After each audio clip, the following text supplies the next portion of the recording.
Hello friends, welcome to AB classes. आज मैं समझाने वाला हूं परपेंडिकुलर एक्सिस थ्योरम।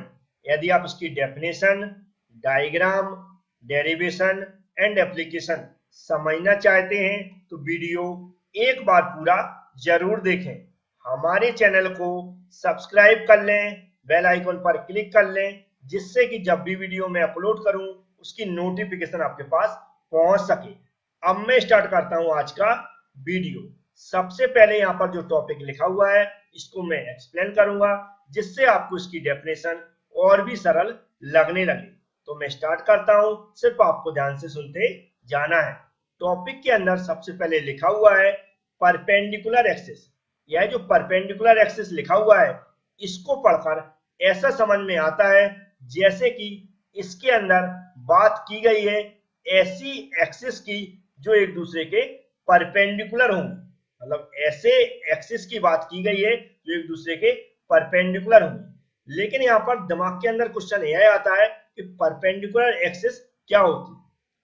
तो एक ही पॉइंट पर मिलने वाली ऐसी एक्सिस जो एक दूसरे से 90 डिग्री का एंगल बनाती हो उन्हें हम बोलते हैं परपेंडिकुलर एक्सिस। समझ में आया? एक ही पॉइंट पर मिलने वाली ऐसी एक्सिस जो एक दूसरे से 90 डिग्री का एंगल बनाती हो उन्हें हम बोलते हैं परपेंडिकुलर एक्सिस। इसी आधार पर इसको डिफाइन किया गया है और डेफिनेशन के अंदर यह बताया गया है कि किसी ऑब्जेक्ट के अबाउट हम मोमेंट ऑफ इनर्शिया को कैसे फाइंड आउट कर सकते हैं।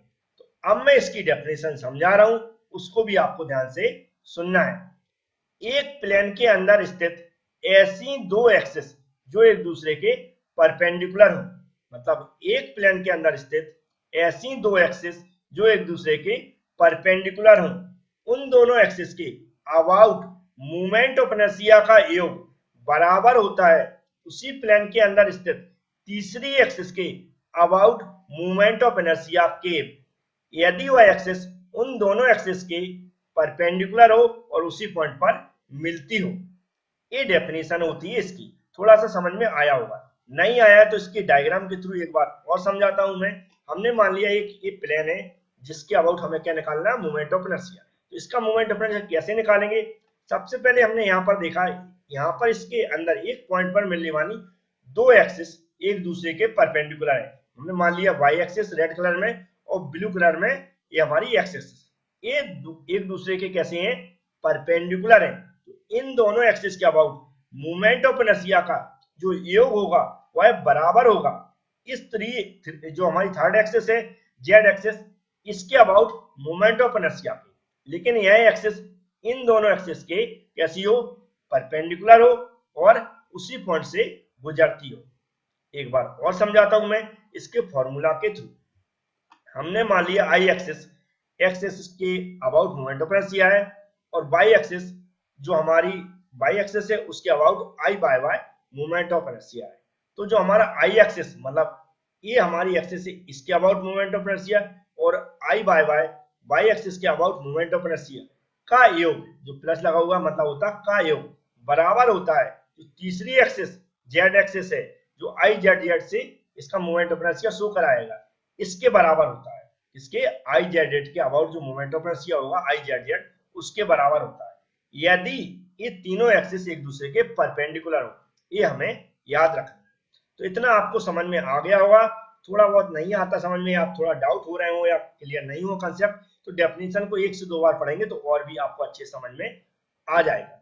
लेकिन क्वेश्चन दिमाग में यह आता है कि इसका यूज कहां पर किया जाता है। तो पहला तो आपको हमें याद रखना है कि जो थ्री डायमेंशनल ऑब्जेक्ट होते हैं, थ्री डायमेंशनल ऑब्जेक्ट होते हैं उसके अंदर इसका यूज किया जाता है किसी ऑब्जेक्ट का मोमेंट ऑफ इनर्शिया को फाइंड आउट करने के लिए। दूसरा इसका इसका सबसे ज्यादा इंपॉर्टेंट यूज होता है पोलर मोमेंट ऑफ इनर्शिया को फाइंड आउट करने के लिए। किसको?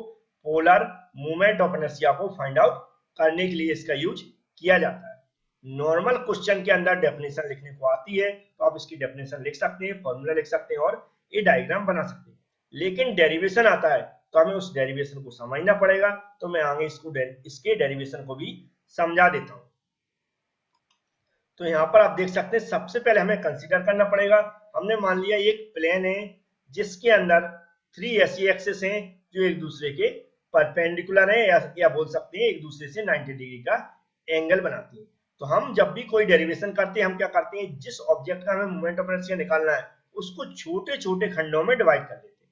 तो हमने इसी जो हमारा प्लेन दिख रहा है इसको एक छोटा सा खंड इसका मान लिया, यहाँ पर रेक्टेंगुलर दिख रहा होगा, एक खंड मान लिया जिसका एरिया हमने क्या मान लिया, स्मॉल डीए मान लिया। इस छोटे से खंड का सबसे पहले हम क्या निकालेंगे, मोमेंट ऑफ इनर्शिया निकालेंगे। ठीक है, तो इसकी हमने डिस्टेंस फिक्स कर ली है कि जो y एक्सिस है यहाँ तक की जो डिस्टेंस इसकी कितनी है, x है, और जो x एक्सिस है वहां तक की डिस्टेंस कितनी है, y है, जो z एक्सिस है वहां तक की इस खंड की डिस्टेंस कितनी मान ली हमने, r मान ली है, और एरिया हम ऑलरेडी इसका मान चुके हैं। सबसे पहले हम नॉर्मल मोमेंट ऑफ इनर्शिया की डेफिनेशन के अकॉर्डिंग इसका हम क्या करेंगे, मोमेंट ऑफ इनर्शिया का फॉर्मूला लिखेंगे। मोमेंट ऑफ इनर्शिया का फॉर्मूला आप जानते होंगे क्या होता था, जो इसका एरिया है इनटू इसकी जिस एक्सिस के अबाउट हम मोमेंट ऑफ इनर्शिया निकाल रहे हैं वहां तक की डिस्टेंस का स्क्वायर। उस फॉर्मूले को सबसे पहले लिख देता हूं मैं। सबसे पहले हमने क्या किया, यहाँ पर मान लिया आई एक्स, आई वाई और आई जेड, जो कि क्रमशः एक्स वाई और जेड के अबाउट हमने क्या मान लिया, मोमेंट ऑफ इनर्शिया मान लिया। तो हमें जो प्रूव करना I Z Z equal to I X plus I Y, तो आई जेड के अबाउट सबसे पहले हम मोमेंट ऑफ इनर्शिया निकालेंगे इसके इस जो हमने छोटा सा खंड माना उसके लिए। तो इसको हमने जेड एक्सिस के अबाउट जब मोमेंट ऑफ इनर्शिया निकालेंगे तो यहाँ सबसे पहले हम बता देते हैं कि जो इसका मोमेंट ऑफ इनर्शिया होगा क्या होगा, R square into D A. R क्या है, जिस एक्सिस के अबाउट हमें मोमेंट ऑफ इनर्शिया निकालना है वहां तक की ये डिस्टेंस है, और डी ए क्या है, एरिया जिस ऑब्जेक्ट का हमें मोमेंट ऑफ इनर्शिया निकालना है। लेकिन हमने यहाँ पर इस समेशन का निशान लगा दिया। समेशन का मतलब होता है कि ऐसे जो हमारा पूरा ऑब्जेक्ट है छोटे छोटे खंडों से मिलकर बना हुआ है, उन सभी खंडों का इस जेड एक्सिस के अबाउट जो मोमेंट ऑफ इनर्शिया होगा उसके लिए हमने क्या लगा दिया, समेशन लगा दिया, मतलब सभी का योग, ऐसे छोटे छोटे खंडों का। ठीक है, नॉर्मल सिर्फ इस खंड के लिए निकालेंगे तो ओनली क्या हो जाएगा, आर स्क्वायर इंटू डी, लेकिन इस डेरिवेशन करना है तो हम क्या सभी खंडों का योग लेके चलेंगे, इसलिए मैंने समेशन लगा दिया। अब हम इसको प्रूव कैसे करते हैं, हम क्या करते हैं, यहाँ पर जो आर स्क्वायर है उसकी वैल्यू को फाइंड आउट करने की कोशिश करते हैं। इसकी वैल्यू को हम आसानी से निकाल सकते हैं। यहाँ पर जो हम देख रहे होंगे डिस्टेंस हमने बना दी है, लाइनें बना दी हैं, यहाँ पर ट्रायंगल फॉर्म में कन्वर्ट हो जाती है। कैसे, अगर ये ग्रीन लाइन देखेंगे, ये ग्रीन लाइन के ऊपर का हिस्सा देखेंगे तो इस पॉइंट से यहाँ तक की डिस्टेंस एक लाइन बनाती है, और इस जो ब्लू कलर की लाइन इस पॉइंट से यहाँ तक की डिस्टेंस एक अदर लाइन को जोड़ती है। तो इस तरह ए वाली ग्रीन लाइन, रेड लाइन और ये ब्लू लाइन एक ट्रायंगल बनाती है। अगर नीचे का भी देखेंगे तो हम देखेंगे ये यहाँ से इस पॉइंट से यहाँ तक की ब्लू लाइन, और इस पॉइंट से ऊपर तक की रेड लाइन, और ये ग्रीन लाइन, ये भी एक ट्रायंगल बनाती है। तो किसी एक ट्रायंगल को लेके चले जिसमें ये ग्रीन लाइन है ये हमेशा कर्ण के रूप में रहेगा। कौन से, कर्ण के रूप में रहेगा। जबकि हम देखेंगे ये जो ब्लू कलर की लाइन है ये आधार के रूप में रहेगी, और जो रेड कलर की लाइन है ये लंब के रूप में रहेगी। तो यहाँ पर हम देख सकते हैं पाइथागोरस प्रमेय का यूज कर सकते हैं, जिससे हम क्या कर सकते हैं, आर स्क्वायर की वैल्यू निकाल सकते हैं। क्योंकि हम जानते हैं पाइथागोरस प्रमेय से कर्ण का स्क्वायर इक्वल टू होता है किसका, कर्ण का स्क्वायर इक्वल टू होता है आधार का स्क्वायर प्लस लंब का स्क्वायर। ठीक है, तो इसी फॉर्मूले का यूज करके हम क्या करेंगे, आर स्क्वायर की वैल्यू निकाल देते हैं। तो यहाँ पर आप देख सकते हैं R square equal to X square plus Y square लिख दिया, मतलब आधार का स्क्वायर प्लस ये हमारी है इस पॉइंट से यहाँ तक की डिस्टेंस कितनी होगी, इसको यहाँ पर देख सकते हैं। नीचे का ट्रायंगल भी लिख सकते हैं, दोनों में एक ही वैल्यू आएगी। तो यहाँ से यहाँ तक की डिस्टेंस कितनी होगी, बाई, बाई क्या होगा, लंब का स्क्वायर। तो R square equal to X square plus Y square हमने निकाल लिया है पाइथागोरस प्रमेय से। ठीक है, अब आर स्क्वायर की जगह हम क्या लिख सकते हैं, X square plus Y square, जो कि यहाँ पर हम पुट कर सकते हैं। तो इसके अंदर रख देते हैं हम X square plus Y square.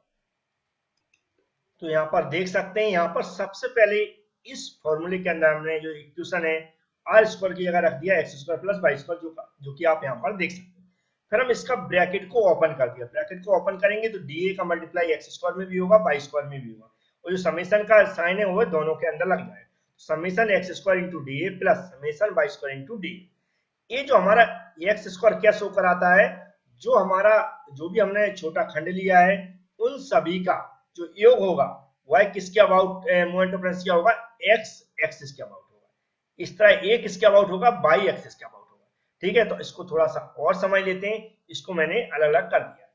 तो अब हमने यहाँ पर क्या देखा था, आर स्क्वायर क्या है, उस एक्सिस के अबाउट डिस्टेंस है जिसके अबाउट हमें मोमेंट ऑफ इनर्शिया निकालना है। तो ये यहाँ पर देखेंगे एक्स डिस्टेंस कहाँ है, एक्स डिस्टेंस ए है, मतलब एक्स डिस्टेंस ए है, तो यहाँ पर एक किसकी परपेंडिकुलर डिस्टेंस है, बाई एक्सिस के अबाउट, तो इसको हम बाई एक्सिस के अबाउट मोमेंट ऑफ इनर्शिया मानेंगे।